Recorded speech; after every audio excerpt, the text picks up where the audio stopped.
Então esse ato de escrever envolve tanta coisinha.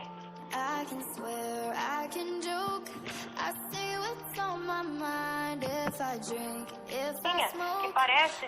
Oi, pessoal, faz tempo que eu não venho aqui no YouTube pra gravar pra vocês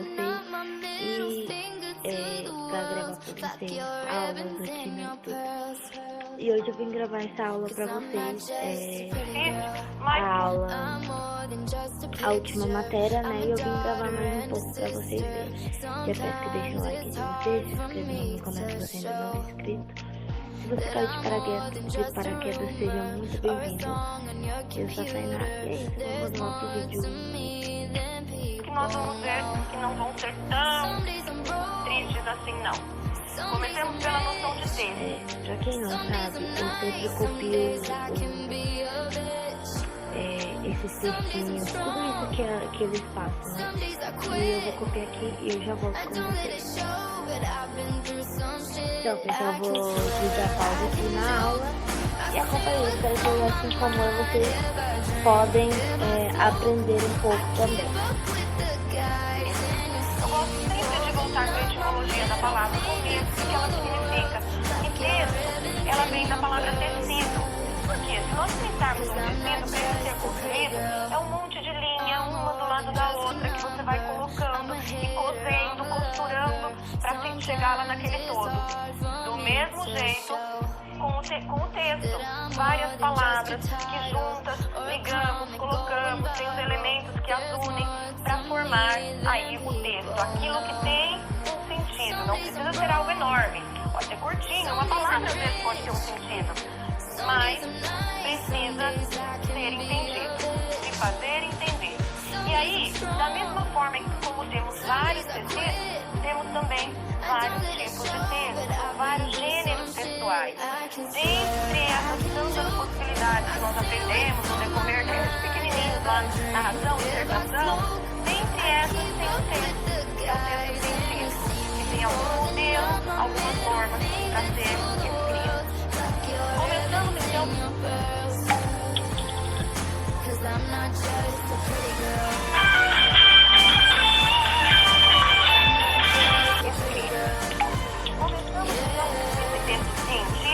A voltar com a palavra ciência.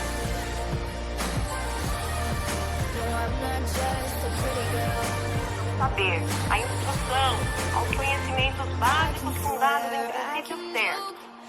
O Leffeld, Neide Leffeld, ela compara, uma autora, ela compara a ciência e a arte. E fala assim, que as duas, ambas dão vazão à criatividade, nos permitem aprender e explicar o ser, dão visões acerca do homem e do mundo, projetam inovações. Nossos modos de compreender a realidade são discutíveis. Mas então ciência que está parecida com arte. Mas o cientista, a subjetividade dela é controlada por uma lógica racional e metodológica. Então por isso a palavra método, seguindo desde o início aí na definição de ciência. Essa palavra conhecida, se a gente dividi-la no meio, cune, mas nocere, com o saber. E eu acho importante essa preposição com aqui. Por quê? Quando nós estamos com, somente o contato com o objeto, com a pessoa, com o fato, com o texto, nos vai fazer ter conhecimento. Aquela história de que você só conhece a pessoa quando convive, quando vive junto, isso tem sentido aqui. Você só vai entender o texto quando você convive com ele. Não tem como eu entender sem ler, ou sem... eu preciso estar com. Isso é a noção de conhecimento. É uma ação natural que não se esgota. Não é um único conhecimento. Nós temos vários.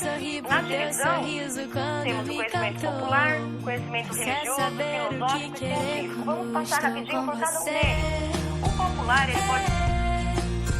Às vezes vão aparecer nomenclaturas como senso comum, empírico, mas é esse conhecimento que se dá espontaneamente. Aqui tem bastante coisa escrita, mas vamos nas palavras foco ali, nas palavras-chave. O conhecimento, ele é espontâneo, sem planejamento, assistemático, não tem um sistema para seguir, ele se dá espontaneamente. Ele é acrítico, esse A mega, né? Não crítico, em suas conclusões. Não tem um rigor metodológico de busca, eu não tenho um método para buscá-lo. Ele simplesmente se dá superficialmente, na aparência, pelas vivências e emoções do nosso dia a dia, se apoia nas experiências vividas. Então, quando nós falamos que o conhecimento empírico é aquele das experiências, não experiência científica provada, mas aquela experiência comum do dia a dia, vivida na observação das coisas, dos fatos que nos cercam. Depois, o conhecimento filosófico.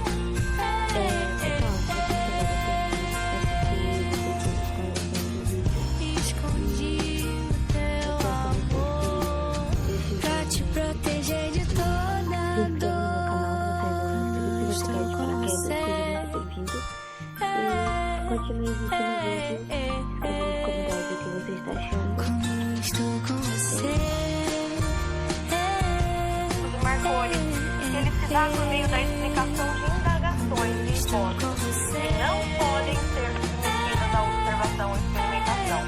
Tem sim uma lógica, tem uma racionalidade, um sistema para buscar esse conhecimento, um estudo, mas ele não vai poder ser experimentado, provado, baseado também em verdades, questões que não têm respostas, não precisa ter uma resposta, mas elas são questionadas de modo crítico, por meio da reflexão, e tem uma definição, uma dimensão valorativa, mas sem a preocupação de ser testado ou verificado. Por que eu reforço isso?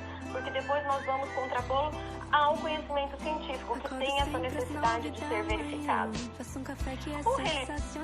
Gente, tá lembrando que ultimamente essas duas matérias que saiu, essa outra aqui, né? É só, a maioria é coisas pra copiar, né? E essa outra professora aqui, ela explica e rapidinho ela já passa. Vou copiar aqui e já volto com vocês. Se nós dividirmos, vai aparecer lá algumas palavras como fetichismo, politeísmo, monoteísmo, mas que só por elas conseguimos entender aí o que é. Quando você pega fetichismo, é a crença no Deus enquanto coisa, um objeto. O politeísmo, mais de um Deus. Monoteísmo, um Deus apenas. E no básico dele, na essência, é uma atitude natural de todos os homens que se apoiam em doutrinas. Ele é sistemático também, ele busca, ele tem as suas leis, tem os seus princípios, segue ali, mas baseado no que é sobrenatural. É um mecanismo integral da cultura, onde tem aspectos culturais, tem lá, juntamente aparecem os aspectos religiosos. Construção de mitos, altruísmo, a preocupação com o outro, em ajudar, a cooperar, a solidariedade. Isso não importa a determinação religiosa, mas são características de todas, como um modo geral. Ele não tem provas concretas ou evidências, algumas coisas sim, mas não necessariamente tudo precisa disso. Ele independe de experiências e critérios científicos, baseado na crença, na fé, enquanto ação de uma divindade. Então não tem provas ali, não necessita de provas.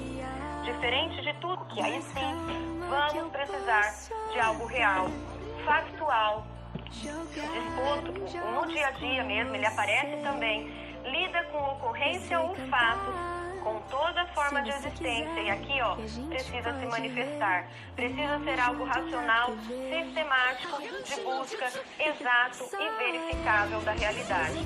Sua origem está nos procedimentos de verificação, baseados num método que nós chamamos, o nome da disciplina metodologia científica, para buscar e verificar esse conhecimento. Então, como nós vamos nos ater mais para esse último, Galiano coloca lá, enumera assim, né, características do conhecimento científico. Ser racional, objetivo, atente aos fatos e vai além deles, busca outras explicações ainda. É analítico no sentido de ser profundo, minucioso, detalhista, comunicável, exato, claro, verificável, depende de um método de busca, tem as etapas a serem seguidas, aplica leis, é explicativo, você consegue explicar para alguém o que foi feito naquilo, Pode-se fazer predições, abrir para novas discussões depois daquela que você iniciou. É aberto e deve ser útil ainda, servindo para alguém com alguma utilidade. Sugestão para esclarecer algumas dessas coisas é um livro bem gostosinho de ler, do Rubem Alves, que tem esse título, O que é Científico. Por que eu falo gostosinho de ler? Porque ele faz bastante metáforas, comparações, para explicar esse conhecimento científico por meio de uma visão do mar. Ele começa com uma metáfora que o conhecimento científico é comparado ao mar, a rede de pesca que vai lá e o pescador consegue provar que tem peixe lá, porque ele colocou uma rede e mostrou para todo mundo que tem. Ele faz isso de maneira bem explicativa e fácil de entender.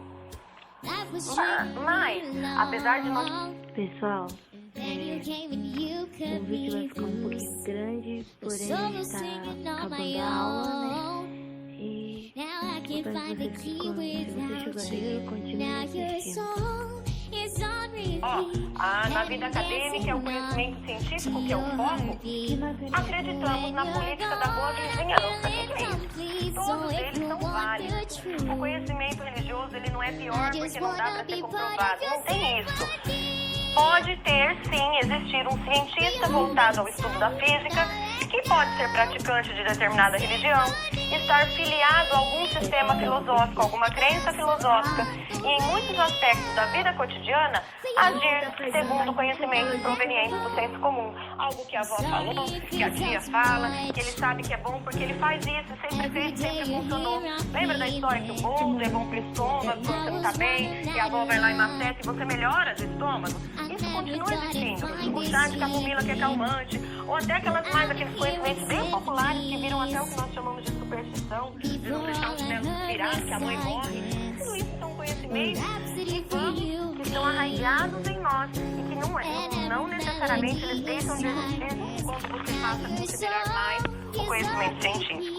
O que existe sim é, às vezes, alguma crítica, alguma sátira de um entre o outro devido a algumas características. Vamos observar essa aqui.